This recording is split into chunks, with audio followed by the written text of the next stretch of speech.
2 contrats de travail à 22 millions. Mais nous-mêmes là, on est méchants. Les agences. La divinité. Sinon, nous-mêmes là, en tant qu'être humain là, on n'est pas gentil parce que chacun veut remplir ses poches. Chacun veut profiter sur l'autre. Un immigrant, le gars avait, il gagnait très bien sa vie. Donc il était pratiquement dans les 2 200 000 le mois. Ici ou au pays? Au pays. Ça, c'est le haut niveau de la vie. On est d'accord, non? Oui. Il gagnait 2 200 000 et sa femme était à 1 500 000. Donc le gars travaillait dans une multinationale. Il avait 15 ans d'expérience. Tu sais ce qu'on lui a vendu? On lui a brandi parce que beaucoup de personnes en Afrique, tout ce qui est dans leur tête, l'éducation des enfants. Quelle éducation des enfants? Vous parlez de quelle éducation? L'éducation en Afrique qui t'a permis, toi, de pouvoir travailler, de pouvoir migrer, parce qu'il faut l'éducation, il faut le niveau scolaire. Mais maintenant, toi, tu dis que cette éducation, un coup comme ça, là, ce n'est plus intéressant, ce n'est plus bien. Maintenant, c'est l'éducation occidentale que tu veux. Comment est-ce que tu conçois cela? Le gars a abandonné tout cela. Le gars abandonne, il abandonne complètement. On lui vend quoi? Le contrat de travail. Il ne vient même pas résident permanent. On lui vend le contrat de travail. C'est pas qu'elle est sur la route. Oui, ce sont les oiseaux. Non, ce sont les oiseaux, ils vont s'envoler. Ce n'est pas... Tu sais qu'ici, on ne tue pas l'oiseau, quoi. Ah oui, c'est ça. Tu connais l'oiseau, là, tu appelles police pour que police vienne. Donc, en fait, je disais, le gars, on lui a vendu le contrat de travail pour lui et sa femme. À combien? 22 millions. 22 millions. Dis-moi si ça, c'est pas la méchanceté. Ce n'est pas... Non, vraiment, comment on les appelle? Ceux-là qui font les procédures, là. Non, vraiment, c'est les agents, non? C'est méchant. Certains, je dis 22 millions. Oui, 22 millions. On lui a vendu. Le gars, c'est quand il arrive. Parce que quand on te vend, tu ne sais pas comment il est au Canada. Quand le gars te parle du Canada, vraiment, tu vois que dès que tu arrives au Canada, tu vas te ramasser de l'argent. Tu vas... Mais... Ils te disent que non, à moins de 6 mois, tu vas rembourser ça. Donc, quand tu dis déjà ça, toi qui n'es jamais allé au Canada, toi qui es venu au Canada, tu te dis non, au Canada, je vais ramasser de l'argent. Au Canada, je vais... Mon frère, le gars était dans un live d'une maman là, elle fait aussi dans l'immigration. Quand le gars a parlé de ça, merde. Et le gars avait même les compétences requises, les diplômes nécessaires pour engager sa résidence permanente. Tu comprends ce qu'il dit? Le gars, celui qui lui a vendu ce rêve-là, a dit non, non, ça va perdre le temps. Le contrat de travail vite fait, en 3 mois, 6 mois, tu es ici. Frère, quelqu'un qui était un boss, il se retrouve dans les... Je préfère taire les noms, les fast-food visa, tu connais un peu les $17, les $18. Imagine un peu. Imagine un peu. Ah, vraiment. Ah, donc c'est juste pour te dire que vraiment, les gens devraient arrêter, n'est-ce pas, de vendre du rêve aux gens. Tu vois un peu? C'est méchant, quoi. Franchement, c'est... Dans 100 mètres, moi, je dis toujours que, n'est-ce pas, si tu es en Afrique, on est d'accord? Si tu es en Afrique et que tu ne fais rien, viens. On est d'accord?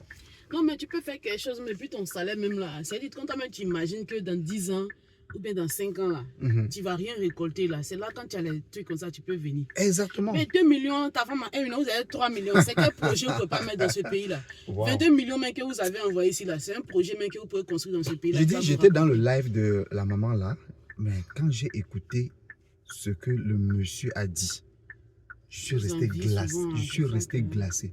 Je dis 22 millions là. Même si tu gardais ça, si tu dis non, c'est pour mes enfants que j'ai voyagé, tu pouvais mettre ces 22 millions là dans un compte. Tu dis que je ne touche pas. Oui. C'est pour prévoir l'avenir de ces enfants. C'est pour prévoir le voyage. Peut-être si tu envisages, n'est-ce pas, les envoyer, que ce soit au Canada, que ce soit dans un autre pays. C'est pas seulement le Canada. Pourquoi les gens il y a des pays, l'Australie que tu vois là, L'Australie, je dis que, mais quand j'ai vu ce que les gars font en Australie, je dis que, mais pourquoi les gens se mettent seulement à dire Canada, Canada, Canada? Parce qu'on leur a vendu ce rêve-là. Le gars a déposé 22 millions pour venir au Canada pour faire les trucs que je t'ai dit là. Les petits boulots, un genre. Un grand type du pays comme ça, là, tu viens faire face. Est-ce que tu sais comment c'est difficile? Est-ce que tu sais comment c'est difficile que quelqu'un qui vivait bien, que quelqu'un qui avait peut-être une bonne, ici là tu vas trouver bonne au moment. Ici là tu as vu une maison où il y a bonne. Tu as vu? Dans la garderie, même pour les payer encore, ici là tout se paye. Tout se paye.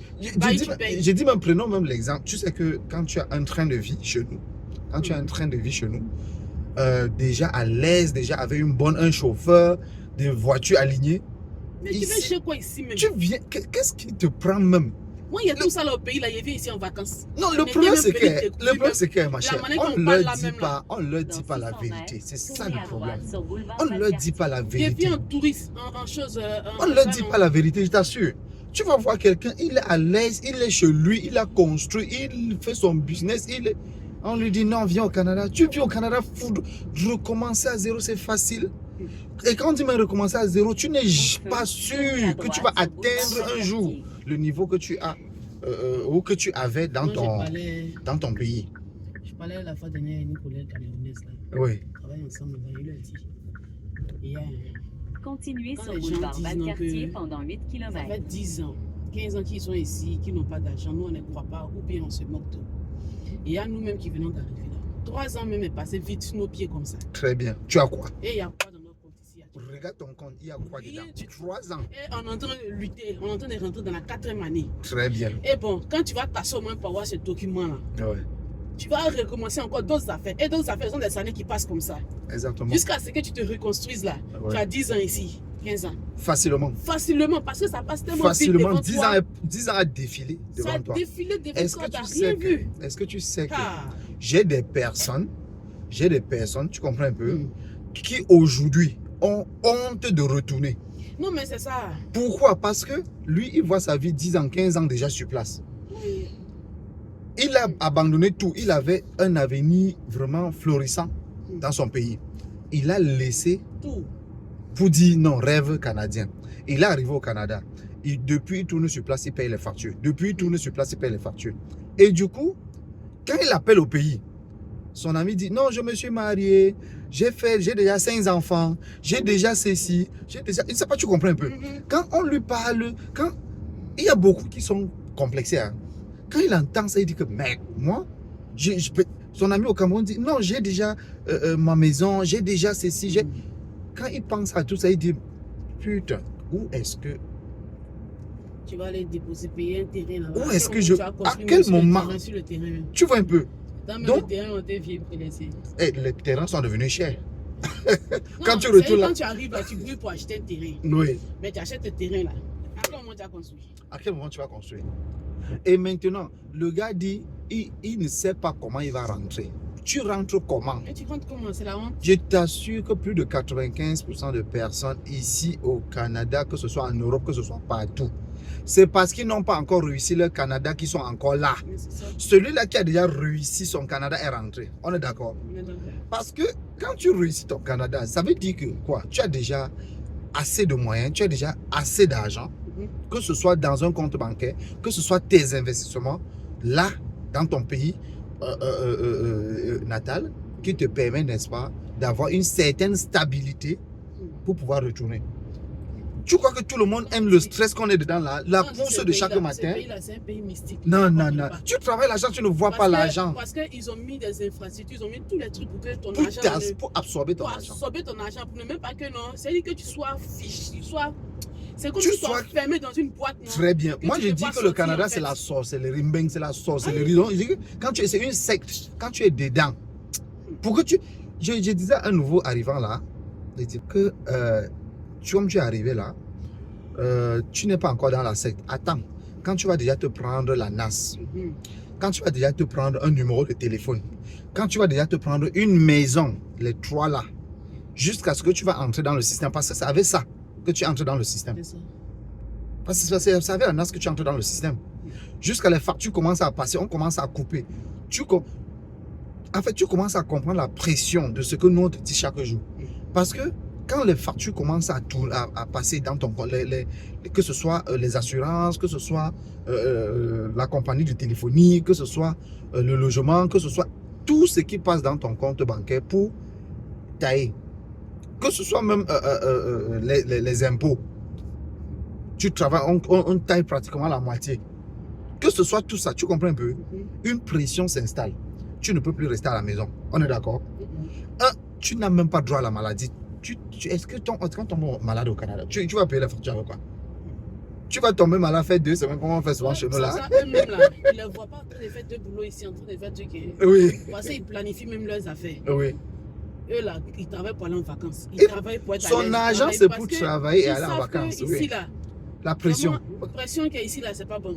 Oui. Donc eux là même là, quand ils font truc là, ils vont en vacances pour se détendre, pour vieillir. C'est pour ça qu'ils durent longtemps là. Mais c'est bien sûr. Ils durent longtemps. Bien sûr. Nous-mêmes on arrive ici là, on vieillit vite avant notre la âge. pression. Si on te dit lui là, il a tel âge, tu as dit c'est faux. Parce qu'il vieillit avant son âge. Exactement. À force de penser, à force de réfléchir. Eux là, parce qu'eux-mêmes là, ils grandissent vite. Mais quand on te dit que lui là, il a 70 ans, il est encore frais. Mais ce n'est pas correct, je t'assure. Les gars devraient informer. Et puis les gars, le problème aussi, à la famille au pays. C'est la pression totale. Oh, la famille au pays. Non, quand tu participes à quelque chose, on dit non, tu n'aimes pas telle personne, tu n'aimes pas telle personne. Et on dit même que, et on dit même que tu as de l'argent parce que tu es en bain, tu as de l'argent. Non, mais parce qu'eux, ils calculent. Eux, ils se disent que $500, $1000, là, voilà combien ça fait là-bas. Alors qu'ils ne savent pas que tout ça, les factures que tu payes ici, là. Parce qu'ils prennent ton argent là, ils te disent, ils regardent dans les réseaux sociaux, on dit, non, au Canada, tu peux avoir tes $2000, $2500 de salaire, ainsi de suite. Lui, il tape directement calculatrice, il voit 1 million. Lui, il voit 1 million. Il dit non, ça veut dire s'il a 1 million, il peut nous envoyer facilement même 300 000 ici, 200 000 ici, on mange chaque fin du mois. Ils ne savent pas que dans les 1 million là, en fait, moi je convertis déjà, dans les 1 million là, tu payes facture de combien? Ce qui te reste, c'est... J'ai fait des calculs avec l'un de nos frères africains là. On essaie un peu de structurer ses finances. Tu comprends un peu? On essaie un peu de structurer ses finances pour lui permettre, n'est-ce pas, d'économiser un peu quoi. Quand nous on a fait tous ces calculs, le gars avait moins de 75 000 en poche à la fin du mois. Et ça, tu comprends, parce qu'il avait moins de 75 000. Maintenant, qu'est-ce qu'il fallait faire? Il fallait l'inviter, n'est-ce pas, à couper un peu, à réduire ses dépenses, parce que lui, il avait un 3,5. Donc, il vivait seul, tu vois, un peu 3,5, un peu cher, 1000 les poussières là. Je lui ai dit, non, mon type, quand tu viens, et c'était toujours un contrat de travail. Je lui ai dit, mon frère, quand tu viens, et tu sais que tu es en contrat de travail, rien ne te garantit qu'on va renouveler ton contrat de travail, on est d'accord? Tu peux terminer tes 2 ans ou tes 3 ans, là, on te dit rentre. Qu'est-ce que tu fais? Je t'ai parlé d'un autre frère qui a eu un AVC oui, de l'autre côté, là, vers Montréal, là, il y a une ville avant Montréal. J'ai dit, il a eu l'AVC. Pourquoi? Parce qu'on lui a dit, tu vas retourner chez toi, on ne te renouvelle pas le contrat de travail. Et le gars n'avait rien épargné. Donc, la vie l'a absorbé, la vie canadienne l'a absorbé, comme tu disais tout à l'heure. Il y a tellement de choses qui t'absorbent, qui absorbent ton argent. Le gars se voit rentrer après 3 ans au Canada sans rien. Le gars n'a pas pu supporter. Il dit qu'il a ramassé l'AVC. Et on s'en fout de ça. Tu vas rentrer. Avec ton AVC là, tu vas rentrer. Ici, ce n'est pas comme l'Europe où tu peux jongler les kaolos. Ce n'est pas possible. Ici, ils ont toutes tes informations. Ce n'est pas possible. Je dis, mec. Toutes tes informations. Au moins que tu avances là, ils te disent même que. On te dit déjà que dans bientôt là, tu rentres. Prépare-toi. Même dans ton espace Arima ou c'est Arima ou c'est Entrée Express. On te dit déjà que prépare-toi. Donc, c'est un peu. Donc le gars, le voilà, il rentre avec l'AVC et sans rien. J'étais en train de parler à notre frère là, il lui dit que tu sais quoi, trouve-toi une colocation. Je sais que la colocation n'est pas facile, mais je te dis que trouve-toi une colocation, 500 balles, 550 balles, facile. Ça va te permettre d'économiser dans tes 1000 ou ces 1100 que tu payais là. Tu vois que tu économises déjà $600 de plus par mois. On est d'accord? Sans compter d'autres petites stratégies qu'on a positionnées comme ça pour pouvoir l'aider, n'est-ce pas, à économiser. Le gars maintenant se voyait en train d'économiser pratiquement 600 000 par mois. Tu vois que 600 000, s'il avait commencé ça depuis le début, 600 000 là par mois, en ces 3 ans, ça fait combien? Tu vois qu'il pouvait rentrer du Canada pratiquement avec un 18 millions. On est d'accord? Mais 18 millions, ma chère, ça t'aide à faire des choses. Oui. Vraiment, les gens ne comprennent pas. Ah, les vendeurs de rêves, se permettent toujours de nous. Tu me laisses ici à la tête. D'accord. Non, mais c'est...